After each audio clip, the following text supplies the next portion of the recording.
Good morning, everybody. How you doing? Today is Tracing Roots Telling Tales Tuesdays, Genealogy with Donna, and this is episode 70, Siblings That Stayed Behind. Not everyone followed the same journey. Families rarely moved as one unit forever.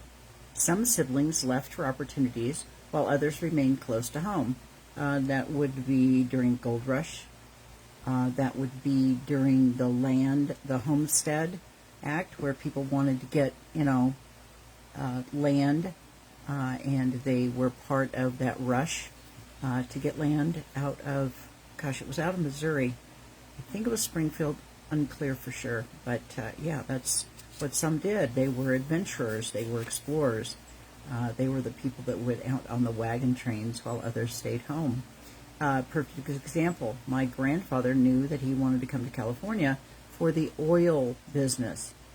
My grandmother and he were married at the time, and, they were married all the time. But when they came, his family stayed back, and they stayed in New Hampshire. They had businesses there, and they were perfectly content. They didn't care about California or anything west. My grandmother, however, and her mother, and her brother, and her sister, all at various times, they didn't come as one big wagon train, so to speak. It was in the early 1920s. But they did come eventually to California, to Los Angeles. So that's kind of interesting how, if you have ties to an area and you want to stay because there's nothing better than what you have right there, then it's, it's great. But if there's something that you see on the horizon that perhaps other family members don't, then you go. The sibling who stayed often preserved the local records. They may appear in land deeds, probate records, tax lists, and community histories. Different choices produce different lives. One sibling may have become prosperous while another struggled. Following all siblings provides context.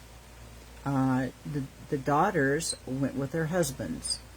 The husbands might have worked the land or the business when the father retired or couldn't work anymore or passed away.